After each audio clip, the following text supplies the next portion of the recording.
मैं विकास विश्वकर्मा आप सबका स्वागत करता हूं हमारे इस यूट्यूब चैनल में। इसका नाम है विकास स्टडी पॉइंट वीएसपी। सो दोस्तों, इस वीडियो में हम बात करने वाले हैं क्लास 11 का पॉलिटिकल साइंस। आपकी दो बुकें हैं, पहली बुक कंप्लीटेड है, दूसरी बुक में आप सेकंड टर्म का चैप्टर स्टार्ट करेंगे। चैप्टर नंबर 2 स्वतंत्रता, जिसको इंग्लिश में बोलते हैं लिबर्टी। ये चैप्टर मोस्ट इंपॉर्टेंट है और बहुत इजी चैप्टर है, आपको बहुत इजीली वे में आपको समझ में आएगा। इस चैप्टर को मैं 2 पार्ट में कवर आपको करूंगा, पहला पार्ट और दूसरे पार्ट में आपका पूरा अच्छे तरीके से समझ में आ जाएगा। जिन बच्चों को नोट्स चाहिए, यहाँ पे देखिए नंबर आपको दिख रहा है 7011912793 पे आप मैसेज कर सकते हैं। व्हाट्सअप का नंबर है मेरा। इसके अलावा डिस्क्रिप्शन में नंबर है, आप वहां से भी नंबर निकाल सकते हैं और नोट्स पा सकते हैं। ठीक है, इंग्लिश में भी और हिंदी में भी। चलिए अब हम स्टार्ट करते हैं चैप्टर। तो यहाँ पे देखिए चैप्टर 2 स्वतंत्रता, लिबर्टीज को बोलते हैं। पहले समझते हैं स्वतंत्रता का अर्थ क्या होता है। आपने बहुत बार सुना होगा स्वतंत्रता यानी कि फ्रीडम, और फ्रीडम जब भी हम सुनते हैं तो हम सिर्फ आजादी की बात करते हैं, क्योंकि स्वतंत्रता हमें कब मिली थी? जब हम आजाद हुए थे, है ना। आजाद हुए थे 15 अगस्त 1947 को, जब हमारा देश आजाद हुआ था। उस टाइम पे क्या हुए थे? हम स्वतंत्र हुए थे। तो एक तो हो गई वो स्वतंत्रता। दूसरी अब बात करेंगे यहाँ पे स्वतंत्रता की परिभाषा क्या होती है, उस चीज को हम देखेंगे। ठीक है, ध्यान से देखिएगा। स्वतंत्रता की परिभाषा यानी कि अर्थ क्या होता है, डेफिनेशन क्या होता है? किसी व्यक्ति या समाज पर अनुचित प्रतिबंध मुक्त व्यवस्था को क्या बोलते हैं? स्वतंत्रता कहते हैं। ध्यान से समझिएगा। अनुचित का मतलब होता है जो चीज क्या हो? गलत हो। क्या हो? गलत हो। एक आपने सुना होगा उचित। उचित का मतलब क्या होता है? सही। जो काम सही हो उसको बोलते हैं उचित। एक होता है अनुचित। क्या होता है जी? अनुचित। अनुचित का मतलब होता है गलत। आपको ये बात पता होगा कि जो स्वतंत्रता होती है 2 टाइप्स की होती है। एक होता है सही और दूसरी होगी गलत। जैसे सही स्वतंत्रता का मतलब क्या होता है कि आपको अगर स्वतंत्रता का अधिकार दिया गया है तो आप स्वतंत्र रूप से कोई भी काम कर सकते हैं। तो ये तो हो गया सही डेफिनेशन। लेकिन कुछ लोग को लगेगा कि अच्छा, कोई भी काम कर सकते हैं, चलो जी किसी का पर्स चोरी कर लेते हैं, किसी को मार देते हैं, है ना। तो ये स्वतंत्रता नहीं है, ये गलत स्वतंत्रता, यानी कि स्वतंत्रता का आप गलत फायदा उठा रहे हो। इसी को क्या बोलते हैं? अनुचित। तो अनुचित चीजों पे क्या लगाना चाहिए? प्रतिबंध लगाना चाहिए। यही बात समझ में आ गई। तो स्वतंत्रता की परिभाषा में हम क्या पढ़ रहे हैं? किसी व्यक्ति या समाज पर, किसी व्यक्ति यानी कि इंडिविजुअल की बात कर रही है, या समाज पर अनुचित प्रतिबंध मुक्त व्यवस्था को क्या कहते हैं? स्वतंत्रता कहते हैं। यानी कि अनुचित कामों पर प्रतिबंध लगाकर बाकी सभी कामों को स्वतंत्र रूप से करने वाली व्यवस्था को क्या कहते हैं जी? स्वतंत्रता कहते हैं। अनुचित कामों को करने नहीं दे रहा है, बाकी जितनी भी चीजें हैं वो आप कर सकते हो मुक्त व्यवस्था के साथ, यानी कि फ्री होके काम कर सकते हो, और इसी को क्या कहते हैं जी? स्वतंत्रता कहते हैं। आई बात समझ में? अच्छा, अभी और चीजें पढ़ेंगे, समझ में आ जाएगा, डोंट वरी। ध्यान से देखिए। अतः हम कह सकते हैं कि सभी जो प्रतिबंध होते हैं वो अनुचित नहीं होते हैं। क्या नहीं होते हैं? अनुचित नहीं होते हैं। कुछ प्रतिबंध जो होते हैं उचित भी होते हैं। जैसे उचित कैसे होते हैं? जैसे अब मान लो कोई व्यक्ति है, स्वतंत्रता का फायदा उठाकर किसी का पर्स मान लिया। अब उस पर प्रतिबंध लगाना जरूरी है कि नहीं है? जरूरी है ना। तो इसी वजह से बोला गया है कि कुछ प्रतिबंध जो होते हैं सही होते हैं। सारे प्रतिबंध अनुचित नहीं होते, यानी कि गलत नहीं होते। कुछ ऐसे प्रतिबंध होते हैं जो सही होते हैं और सही के लिए लगाए जाते हैं। ठीक है। अब जैसे आपको बोला गया कि अगर आप 18 वर्ष के हो तो आप गाड़ी चला सकते हो, आप रोड पे भी गाड़ी ले जा सकते हो, लेकिन ले तभी जा सकते हो जब आप नियमों का पालन करोगे, तभी आप स्वतंत्र हो गाड़ी चलाने के लिए। ठीक है। और आप अगर नियमों का पालन नहीं करोगे तो जाहिर सी बात है आप अनुचित कर रहे हो। तो अनुचित करोगे तो प्रतिबंध तो लगाना पड़ेगा ही पड़ेगा। तो वही चीज है। अतः हम कह सकते हैं कि जो सभी प्रतिबंध होते हैं अनुचित नहीं होते, यानी कि सभी प्रतिबंध गलत नहीं होते। कुछ प्रतिबंध सही के लिए लगाए जाते हैं। ठीक है। बहुत से प्रतिबंध व्यक्ति एवं समाज के विकास, सामाजिक व्यवस्था, सामाजिक सुरक्षा बनाए रखने के लिए, राज्य की शांति के लिए बनाए हुए होते हैं। यानी कि कुछ प्रतिबंध ऐसे होते हैं जिनकी वजह से व्यक्ति समाज का विकास होता है, सामाजिक व्यवस्था बनी रहती है, समाज सुरक्षा होता रहता है और राज्य शांति के लिए बनाए जाते हैं। इतनी बात समझ में आ गई। चलिए अगला बात करते हैं। स्वतंत्रता का अंग्रेजी शब्द क्या होता है? लिबर्टी होता है, जो कि लैटिन भाषा के किससे बना है? लीबर से बना हुआ है। जिसका अर्थ क्या होता है, बंधनों का अभाव। बंधन का मतलब होता है कि बांध के रखना, उसका क्या है, अभाव। अभाव का मतलब होता है कमी, ठीक है। तो ये चीज है, बंधकों के यानी कि स्वतंत्रता में आपको बांध के रखा नहीं जाएगा बल्कि फ्री रखा जाएगा, जाओ। लेकिन ये बात याद रखना कि पूर्ण रूप से आपको स्वतंत्र नहीं किया जाएगा। पूर्ण रूप से स्वतंत्र नहीं किया जाएगा मतलब क्या है कि आप गलत कामों के लिए स्वतंत्र नहीं है, सही कामों के लिए स्वतंत्र है, गलत कामों के लिए स्वतंत्र नहीं है, ठीक है। तो इसलिए बंधकों का अभाव लिखा है इसमें, ठीक।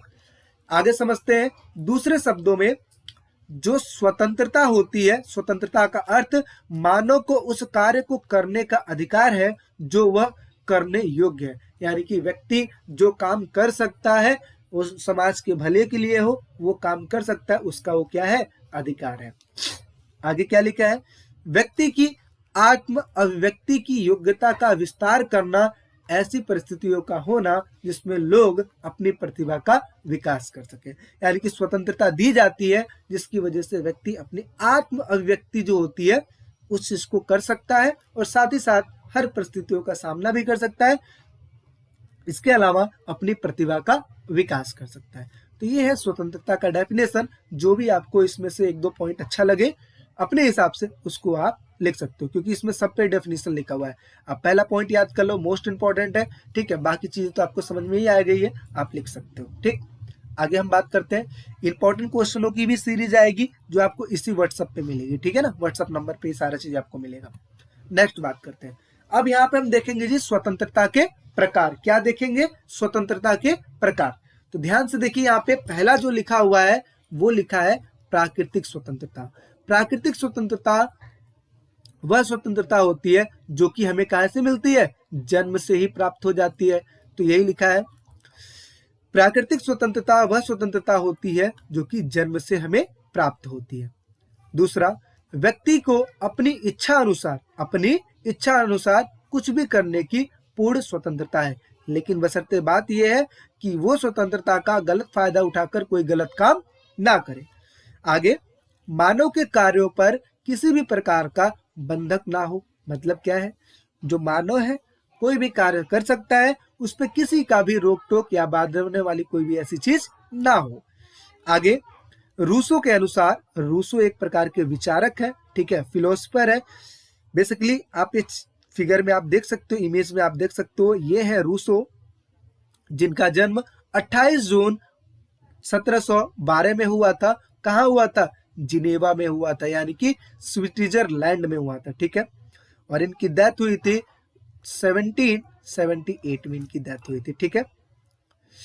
तो ध्यान से देखिए कि इनका कहना क्या है, मनुष्य स्वतंत्र उत्पन्न हुआ है। क्या हुआ है, स्वतंत्र, यानी कि फ्री उत्पन्न हुआ है। और साथ ही साथ आगे क्या होता है, जैसे जैसे वो दिनचर्या बढ़ती जाती है, जैसे जैसे बड़ा होता जाता है, वो क्या बन जाता है, बंधनों में बंधता हुआ चला जाता है। आप एक चीज याद करो, आपने हिस्ट्री में पढ़ा होगा कि जो व्यक्ति थे, व्यक्ति का जो पहला रूप था वो कैसा था, आदि मानवों वाला था, ठीक है, यानी कि आदि मानव के टाइप में हुआ करते थे, ठीक है।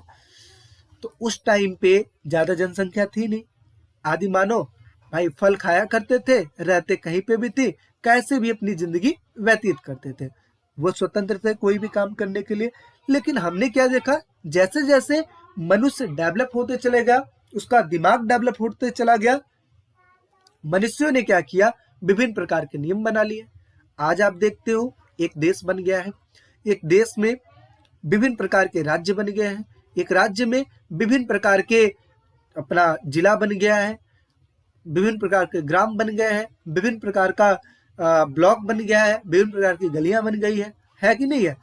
तो मनुष्य अपने आप को धीरे धीरे आगे चल के धीरे धीरे बढ़ता हुआ चला जाता है, लेकिन उत्पन्न जो होता है, पैदा जो होता है, स्वतंत्र हुआ था, ठीक है।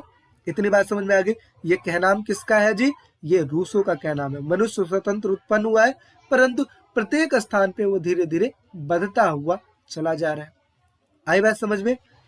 आगे हम बात करते हैं व्यक्तिगत स्वतंत्रता। व्यक्तिगत का मतलब होता है पर्सनल, व्यक्तिगत, किसी व्यक्ति की सोच, उसके कार्यों पर सरकार और समाज द्वारा अनुचित प्रतिबंध मुक्त व्यवस्था को ही क्या बोलते हैं, व्यक्तिगत स्वतंत्रता बोलते हैं। जैसे किसी व्यक्ति का होता है अपना निजी मामला, निजी मामलों में विकल्प की स्वतंत्रता, यानी कि वो कोई भी विकल्प चुन सकता है, जीवन की सुरक्षा कर सकता है, अपने विचार, अपनी अभिव्यक्ति यानी कि कोई भी भाषण दे सकता है, और अपनी आस्था के अनुसार कुछ भी वो काम कर सकता है।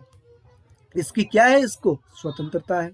तो इसी वजह से व्यक्तिगत स्वतंत्रता व्यक्ति की सोच और कार्यों पर सरकार या समाज का अनुचित प्रतिबंध ना होने की व्यवस्था को ही क्या बोलते हैं, व्यक्तिगत स्वतंत्रता कहते हैं। समझ में आगे चीजें। नेक्स्ट स्टार्ट करते हैं।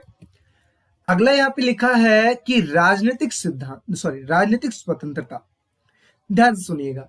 राजनीतिक स्वतंत्रता वह स्वतंत्रता होती है जो राज्य से रिलेटेड होती है, मतलब इट मीन्स कि वो स्वतंत्रता जिसमें हम पार्टिसिपेट कर सकते हैं, जैसे वोट दे सकते हैं, जैसे चुनाव में खड़े हो सकते हैं, या फिर राज्य के किसी भी कार्य में हम भाग ले सकते हैं। ये सारी जो स्वतंत्रता होती है वो सब की सब किस में आती है, राजनीतिक स्वतंत्रता में। जैसे व्यक्ति को अपने प्रतिनिधियों के चयन के लिए मतदान का अधिकार, उसे किसी पार्टी या दल बनाने या उसमें शामिल होने का अधिकार, राज्यों के कार्यों में भाग लेने का अधिकार, विधानमंडल के निर्वाचन होने का अधिकार, शासन की नीतियों तथा कार्यों का समर्थन करना, समर्थन मतलब सपोर्ट करना, तथा विरोध करने का अधिकार।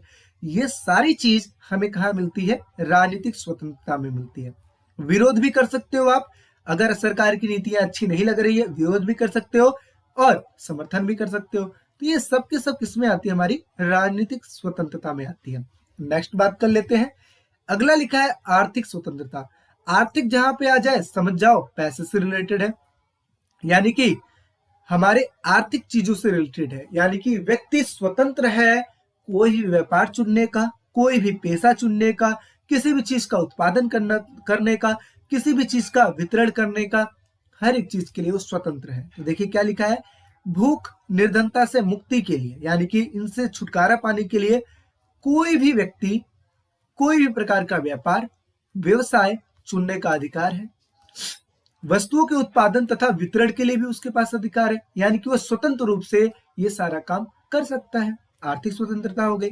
नेक्स्ट बात कर लेते हैं अभिव्यक्ति की स्वतंत्रता। यहां पे ध्यान से देखिएगा, अभिव्यक्ति यानी कि जो व्यक्ति होता है वो अपना क्या करता है, स्वतंत्र रूप से भाषण दे सकता है, ठीक है। अभिव्यक्ति की स्वतंत्रता उसके पास होती है। यहाँ पे देखिए क्या लिखा है, किसी व्यक्ति या समाज की भावनाओं को ठेस पहुंचाए बिना अपनी बातों को, अपनी अभिव्यक्ति को व्यक्त करने की स्वतंत्रता को अभिव्यक्ति की स्वतंत्रता कहते हैं। यानी कि ऐसी बात जिससे किसी को ठेस ना पहुंचे, अपनी बातों को रख सकता है, और इसी को अभिव्यक्ति की स्वतंत्रता कहते हैं। अब यहाँ पे एक व्यक्ति है जिनका नाम है John Stuart Mill. John Stuart Mill, पहली बात हम देखते हैं है कौन, तो आप यहाँ पे एक इमेज में देख सकते हैं, ये व्यक्ति है जॉन स्टुअर्ट मिल। ये एक प्रसिद्ध आर्थिक, सामाजिक, राजनीतिक, दार्शनिक चिंतक और अर्थशास्त्री भी है, जिनका जन्म 20 मई को 1806 को लंदन में हुआ था, ठीक है। तो ये ऐसे व्यक्ति थे। इन्होंने अपनी एक बुक भी लिखी है जिनका नाम है द लिबर्टी, ठीक है, लिबर्टी।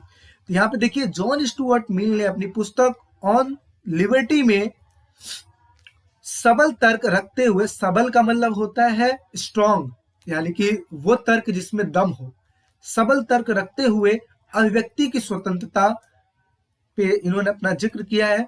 उन्हें भी होना चाहिए जिनके विचार आज की स्थिति में गलत हैं और भ्रामक लग रहे हैं। इनका कहने का मतलब क्या है, जॉन स्टुअर्ट मिल ने कहा है कि अभिव्यक्ति की स्वतंत्रता उस व्यक्ति को भी होनी चाहिए जिसके विचार आज के समय में क्या है, गलत है और भ्रामक है, ठीक है। इसका मतलब ये है कि ऐसे व्यक्ति जो जिनकी बातें आज के टाइम पे सही गलत है, लेकिन हो सकता है कि आने वाले टाइम में सही हो सकती है। अब इनके कहने का मतलब क्या है, इस चीज को हम देखते हैं यहाँ पे, ठीक है। यहाँ पे देखिए क्या लिखा है, जॉन स्टुअर्ट मिल के 4 सबल तर्क कौन कौन से हैं। पहला, कोई भी विचार पूरी तरीके से गलत नहीं होता, यानी कि इनके कहने का मतलब ये है कि कोई भी विचार जो होता है पूरी तरीके से गलत नहीं होता है, उसमें कुछ ना कुछ अच्छाई भी होती है, अच्छाई का अंश भी होता है। सत्य एवं सॉरी, जो सत्य होता है, सत्य जो होता है वह स्वयं से उत्पन्न नहीं होता है, बल्कि विरोधी विचारों के टकराव से पैदा होता है। ठीक है, इसका मतलब क्या होता है, ये जो सत्य है खुद से उत्पन्न नहीं होता है, बल्कि विरोधी बातों के टकराव से होता है। अब इसका कहने का मतलब क्या है, आपने हिस्ट्री में अभी जस्ट पिछली जो वीडियो गई है हिस्ट्री की, आपने उसमें क्या देखा है, उसमें आपने देखा था कि हिस्ट्री में जो हमारा चैप्टर चल रहा था बदलती हुई संस्कृत परंपराएं, उसमें एक तर्क दिया गया था कि जो पृथ्वी है बीच में स्थिर है, ठीक है, और आसपास के जो ग्रह हैं, सूर्य समेत जो भी और ग्रह हैं, जो कि पृथ्वी के चक्कर लगाते हैं, ऐसा बोला गया था। और ये कौन बोल रहा था, पोप बोल रहे थे, पोप। ठीक है, और ये जो सिद्धांत बोला जा रहा था, ये किसका था सिद्धांत था, अरस्तु का सिद्धांत था। किसका था, अरस्तु का था। ठीक है, लेकिन आगे आपने क्या देखा, कॉपरनिकस आए, कॉपरनिकस ने खोज किया और फिर बताया कि जो सूर्य है, सूर्य बीचों बीच है, और बाकी के जो ग्रह हैं, पृथ्वी समेत और जो ग्रह हैं, वो क्या करते हैं, सूर्य का चक्कर लगाते हैं। किसका लगाते हैं जी, सूर्य का चक्कर लगाते हैं। तो आपने क्या देखा, पहले इनका कहना क्या था, पृथ्वी बीच में है, और फिर आगे चल के क्या होता है कि फिर पता लगता है कि सूर्य बीच में है और पृथ्वी उसका क्या करती है, चक्कर लगाती है। पहले इसको सत्य माना गया था, लेकिन आगे चल के इसको सत्य मान लिया गया, ये प्रूफ हो गया। तो आपने क्या देखा, जॉन स्टुअर्ट मिल क्या कहते हैं कि पहले कोई भी ऐसी बात पूरी तरीके से गलत नहीं होती, कुछ ना कुछ सच्चाई उसमें छुपी होती है। पहले सत्य ये था, क्योंकि लोगों को पता नहीं था, आज के टाइम पे सत्य ये है। आई बात समझ में, तो इसी वजह से। इसके अलावा इनके कहने का मतलब ये भी है कि आज के टाइम पे जो चीज गलत है, आने वाले टाइम में हो सकता है वो चीज सही भी हो जाए। अब कैसे, इस चीज को देखिए, जब किसी विचार के समक्ष एक विरोधी विचार आता है, तभी उस विचार की विश्वसनीयता सिद्ध होती है। जैसे आपने देखा, एक विचार था, अरस्तु ने विचार दिया, ठीक है, पोप ने इस चीज को एक्सेप्ट किया कि जो पृथ्वी है बीचों बीच है, क्योंकि यहाँ पे पापी लोग रहते हैं, सारे मनुष्य पाप करते हैं, इसलिए पृथ्वी स्थिर यानी कि रुकी हुई है, बाकी के जो ग्रह हैं चक्कर लगाते रहते हैं। ये एक विचार था, लेकिन इस विचार के सामने एक और विचार आया, जहां पे हमने ये देखा, कॉपरनिकस ने सिद्ध किया कि भाई जो पृथ्वी है, पृथ्वी भी घूमती है और चक्कर किसकी लगाती है, सूर्य की चक्कर लगाती है। पहले ये विचार था, फिर एक और विचार आया, तो इससे विश्वसनीयता सिद्ध हुई और लोग फिर कॉपरनिकस के सिद्धांत पर विचार करने लगे, मतलब विश्वास करने लगे। ठीक है, आगे, आज जो सत्य है वो हमेशा सत्य नहीं रह सकता, ये भी बात है। आज के टाइम पे जो सत्य है वो हमेशा सत्य नहीं रह सकता। कई बार जो विचार आज अस्वीकार नहीं है, सॉरी, कई बार जो विचार आज स्वीकार्य नहीं है, वो आने वाले समय के लिए मूल्यवान हो सकता है। इनका मतलब ये है कि वो विचार जो आज सही है, आने वाले टाइम में गलत हो सकता है, और जो विचार आज के टाइम पे गलत है, आने वाले टाइम में सही हो सकता है, और आज के टाइम पे जो सही है, आने वाले टाइम में गलत हो सकता है। इस हिसाब से, ठीक है, इनके कहने का मतलब ये। जैसे आप देखो, पहले के समय में बाल विवाह होता था। क्या होता था जी, बाल विवाह। तो बाल विवाह होता था, बचपन में ही शादी हो जाती थी, 12, 13, 14 वर्ष की उम्र में शादी होती चली जाती थी। तो लोगों के हिसाब से ये जो सिस्टम था बहुत ही अच्छा था। लेकिन आज के टाइम पे आप क्या देख रहे हो जी, 18 वर्ष के बाद ही शादी होती। किसी की भी शादी होगी तो नाबालिग में नहीं होगी, बल्कि बालिग में होगी, 18 साल के बाद में होगी। तो पहले के हिसाब से सत्य ये था, सही ये था, लेकिन आज के हिसाब से सत्य ये है। ठीक है, और आज कोई बाल विवाह करता है तो पता लगता है कि ये जो बाल विवाह हो रहा है ये इलीगल हो रहा है। ठीक है, बाल विवाह नहीं होना चाहिए, जब तक वो बालिग ना हो जाए तब तक उससे शादी नहीं होनी चाहिए। तो यही चीज है, उस टाइम के हिसाब से ये चीज सही था, आज के हिसाब से ये सही है। तो आपने क्या देखा, जो विचार है वो समय के हिसाब से क्या होते हैं, परिवर्तित होता रहता है। आपने देखा, मौलिक अधिकार जो था, मौलिक अधिकार में संपत्ति का अधिकार था, लेकिन आने वाले टाइम में संपत्ति के अधिकार को हटाकर क्या रख दिया गया, कानूनी अधिकार कर दिया गया। तो आपने देखा हर एक चीज में चेंजेस होता है। जो आज के टाइम पे सही है वो हो सकता है आने वाले टाइम में गलत हो जाए, और जो आने वाले टाइम में, जो आज के टाइम पे गलत है वो सही हो सकता है, और जो सही है वो गलत भी हो सकता है। जॉन स्टुअर्ट मिल का कहना ये है। आगे हम बढ़ते हैं। यहाँ पे देखिए, स्वतंत्रता पर कुछ पुस्तकें भी लिखी गई है, जैसे लॉन्ग वॉक टू फ्रीडम। ये किसके द्वारा लिखा गया है, ये लिखा गया है दक्षिण अफ्रीका के पूर्व राष्ट्रपति जो थे नेल्सन मंडेला के द्वारा इस चीज को लिखा गया था। ठीक है, एक यहाँ पे इनकी इमेज देखिए, ये है नेल्सन मंडेला, और ये दक्षिण अफ्रीका में काले गोरे के भेद पर इन्होंने काफी बड़ा आंदोलन चलाया था, और काफी भयानक आंदोलन ये हुआ था, जिसके तहत इनको जेल में भी डाल दिया गया था। जेल से रिहा होने के बाद इनको वहां का राष्ट्रपति बनाया गया। ठीक है, इनका कहनाम क्या था? शिक्षा सबसे सशक्त हथियार है। ठीक है, यानी कि मजबूत हथियार है जिससे दुनिया बदली जा सकती है। ठीक है, इनका कहनाम ये था नेल्सन मंडेला का। एक चीज और यहाँ पे देखिए कि नेल्सन मंडेला जो थे काले गोरे के खिलाफ उन्होंने वहां पे आंदोलन चलाया था, और साथ ही साथ यहाँ पे शिक्षा को लेकर बहुत बड़ी बात इन्होंने बोली कि एक प्रकार का ऐसा हथियार है जो कि दुनिया बदलने की क्षमता रखता है। ठीक है, तो ये चीज है। दूसरा यहाँ पे देखिए क्या लिखा है कि फ्रीडम फ्रॉम फियर, ये पुस्तक किसने लिखा था? आग सान सूकी, ये नाम है, के द्वारा लिखा गया था, जो कि म्यांमार में रहने वाली लेडी थी। इनका आप इमेज देख सकते हो, इनकी बात हो रही है। ठीक है, इन्होंने कौन सी पुस्तक लिखी थी? Freedom for fear. ठीक है, आगे ऑन लिबर्टी, ये किसने लिखा था? जॉन स्टुअर्ट मिल, जिसकी हम बार बार जिक्र कर रहे हैं। ये जॉन स्टुअर्ट मिल ये है, और इन्होंने क्या लिखा था? ऑन लिबर्टी लिखा हुआ था। ठीक है, तो ये जैसा कि आप देख सकते हो कि ये स्वतंत्रता के लिए ये लोगों ने विभिन्न प्रकार की पुस्तकें लिखी, ताकि जो लोग हैं लोगों में एक अच्छी प्रेरणा शिक्षा जाए। ठीक है, नेक्स्ट बात करते हैं। अगला है हानि का सिद्धांत। हानि का मतलब क्या होता है जी? नुकसान होता है। अब नुकसान का भी एक सिद्धांत होता है। आपने क्या पढ़ा? आपने ये पढ़ा कि जो व्यक्ति है व्यक्ति उसी हद तक स्वतंत्र है जब तक वो दूसरे का नुकसान ना करे, जब तक वो दूसरे का नुकसान ना करे। अगर वो दूसरे का नुकसान करता है तो समझ लो सामने वाले व्यक्ति के लिए वो खतरा है। ठीक है, यही बात है। तो यहाँ पे देखिए जॉन स्टुअर्ट मिल ने अपनी पुस्तक ऑन लिबर्टी में इस मुद्दे को उठाया है, जो कि राजनीतिक सिद्धांत में इसे क्या बोला जाता है? हानि का सिद्धांत के नाम से जाना जाता है। अब इस सिद्धांत के अनुसार क्या लिखा है कि किसी व्यक्ति के कार्य करने की स्वतंत्रता में व्यक्तिगत या सामूहिक रूप से हस्तक्षेप करने का इकलौता लक्ष्य क्या होता है जी? आत्मरक्षा होता है। सभ्य समाज के किसी सदस्य की इच्छा के खिलाफ शक्ति के औचित्य पूर्ण प्रयोग का एकमात्र उद्देश्य किसी अन्य को हानि से बचाना हो सकता है। अभी मैंने एक बात बताया आपको कि मान लो कि कोई व्यक्ति है और ये व्यक्ति स्वतंत्र है कोई कार्य करने के लिए, तो क्या ये व्यक्ति किसी को हानि पहुंचा सकता है? तो आप कहोगे जी नहीं। अगर ये हानि इसको पहुंचाता है तो समझ लो ये अपनी स्वतंत्रता का गलत इस्तेमाल कर रहा है कि नहीं कर रहा है। लेकिन एक कंडीशन में ये सही हो सकता है। कैसे? कौन से कंडीशन में?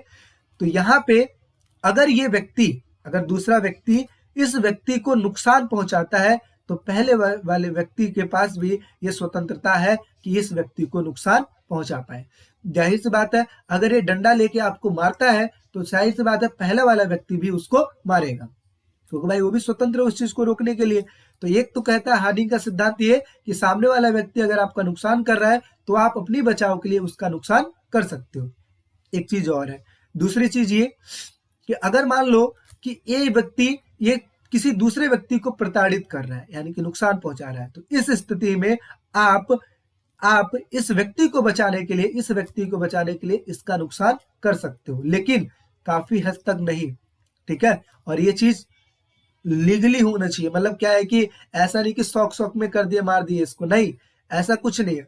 आप अगर ऐसी स्थिति देख रहे हो कि सामने वाला व्यक्ति इस व्यक्ति को परेशान कर रहा है तो आप इसकी मदद कर सकते हो, इसको समझा सकते हो और कुछ हद तक हानि पहुंचा सकते हो। तो आपने यही चीज पढ़ा। हानि का सिद्धांत क्या कहता है? हानि के सिद्धांत ये कहता है कि अगर आप तुम रक्षा कर रहे हो, अपनी रक्षा कर रहे हो तो आप हानि कर सकते हो, या फिर किसी और व्यक्ति को आप बचा रहे हो तो आप हानि कर सकते हो, अदरवाइज नहीं कर सकते हो। यह हानि का सिद्धांत है। ठीक है, और किसने लिखा है जी? जॉन स्टुअर्ट मिल ने लिखा है। और कहाँ पे लिखा है? ऑन लिबर्टी में लिखा हुआ है। ठीक है, नेक्स्ट बात कर ले। चलिए जी, स्वसंबंध कार्य और परसंबंध कार्य क्या होते हैं इस चीज को समझते हैं। एक लाइन में समझिए, स्वसंबंध कार्य वो कार्य होते हैं जिसका इफेक्ट करने वाले व्यक्ति को होता है। किसको होता है जी? जो उस कार्य को कर रहा है उस व्यक्ति को होगा। और पर संबंध कार्य का मतलब ये होता है, पर संबंध कार्य वो कार्य होते हैं जिसमें करने वाले व्यक्ति के साथ साथ जो सामने वाला व्यक्ति है उसको भी नुकसान होता है। क्या है अर्थ, इस चीज को डेफिनेशन के हिसाब से समझते हैं। देखिए क्या लिखा है, स्वसंबंध वे कार्य है जिसका प्रभाव केवल उन कार्यों को करने वाले व्यक्ति को पड़ता है, जो कार्य उस चीज को कर रहा है उस व्यक्ति को पड़ रहा है। जैसे मिल का तर्क है कि स्वसंबंध कार्य और निर्णयों के मामले में राज्य या किसी बाहरी सत्ता को कोई हस्तक्षेप करने की जरूरत नहीं है। जैसे ये कहे कि ये मेरा काम है, इसे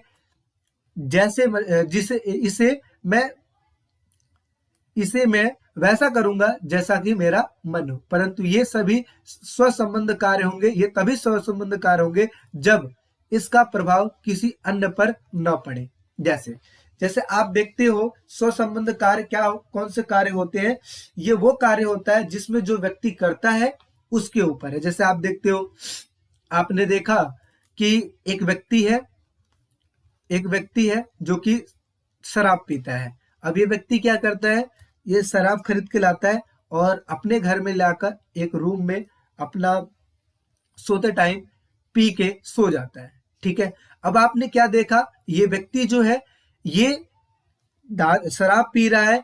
शराब पीना गैर कानूनी नहीं है बल्कि लीगली है, डॉक्टर भी रिकमेंड करते हैं, लेकिन लिमिट मात्रा में पिया जाए और उससे किसी दूसरे को भी नुकसान ना हो। पता लगे पी के गाली दे रहे हो तो ये चीज गलत है ना। तो अगर ये व्यक्ति इस चीज को करता है, पीता है और अपना पीने के बाद सो जाता है, तो आप देखते हो कि इसका इफेक्ट किसके ऊपर पड़ेगा, इस व्यक्ति के ऊपर पड़ेगा, किसी और व्यक्ति के ऊपर नहीं पड़ेगा ना। तो इसी वजह से ये इसका कार्य क्या हो जाएगा जी, स्वसंबंध कार्य होगा। ठीक है, ये हो गया। दूसरा काम, कोई भी काम अगर कोई व्यक्ति करता है, इंडिविजुअल तौर पे करता है, जिसका इफेक्ट सामने वाले व्यक्ति को नहीं पड़ता है, तो वह स्वसंबंध कार्य होगा। जैसे कोई भी चीज खा रहा है, कोई भी चीज पी रहा है, तो ये चीज है। अच्छा, आगे पर संबंध कार्य। पर संबंध कार्य वे कार्य हैं जिसका इफेक्ट करता यानी कि करने वाले के अलावा बाकी लोगों पर भी पड़ता है। जैसे अगर यही व्यक्ति शराब पीकर बाहर से आए और लोगों को गालियां दे तो दूसरे के ऊपर इफेक्ट पड़ेगा। अगर आप देखो रात में अगर कोई व्यक्ति डीजे चला रहा है तो वो खुद तो मतलब खुश रहेगा, लेकिन सामने वाले व्यक्ति को वो दुखी कर देगा, क्योंकि आपको पता है नाइट का टाइम होता है, सोने का टाइम होता है। व्यक्ति जो ड्यूटी करके आ रहे हैं वो तो जाहिर सी बात है सोएंगे, लेकिन ये व्यक्ति डीजे चलाकर उनका नुकसान कर रहा है, ठीक है, इरिटेट कर रहा है, तो इसका इफेक्ट किसको पड़ा, सामने वाले व्यक्ति को भी पड़ा। तो इसी वजह से ये कार्य क्या हो जाएंगे, पर संबंध कार्य हो जाएंगे। यानी कि वो कार्य जिसका इफेक्ट सामने वाले व्यक्ति को भी पड़े उसे पर संबंध कार्य बोलते हैं, और जिनका खुद पर ही इफेक्ट पड़े उसे स्वसंबंध कार्य कहते हैं। जो भी एग्जाम्पल मैंने दिया है आप अपने हिसाब से भी एग्जाम्पल ले सकते हो, बशर्ते बात एक ही याद रखना कि स्वसंबंध कार्य में उस व्यक्ति को इफेक्ट पड़ना चाहिए और पर संबंध कार्य में सामने वाले व्यक्ति को भी इफेक्ट पड़ना चाहिए। चीजें समझ में आ रही है? आई होप सारी चीजें आपको समझ में आ रही होगी। ये इस पार्ट में बस इतना ही। बाकी वीडियो देखने के लिए थैंक यू सो मच। और साथ ही साथ अगर आपको नोट्स लेना है तो इस नंबर पे आप हमें मैसेज कर सकते हैं। टेलीग्राम ज्वाइन हो जाइए, वहां पे सारे अपडेट आपको मिलते रहते हैं। बाकी वीडियो अच्छी लगी हो तो लाइक कर दीजिए, अपने फ्रेंडों में शेयर कर दीजिए, और आप चैनल के लिए नए हैं तो सब्सक्राइब जरूर कर लीजिए, क्योंकि ऐसे ही आपको इंटरेस्टेड वीडियो मिलती रहेगी। अब सेकेंड पार्ट में इस चैप्टर को फिनिश कर लेंगे। मिलते हैं एक नेक्स्ट वीडियो में। अभी के लिए टेक केयर, बाय बाय।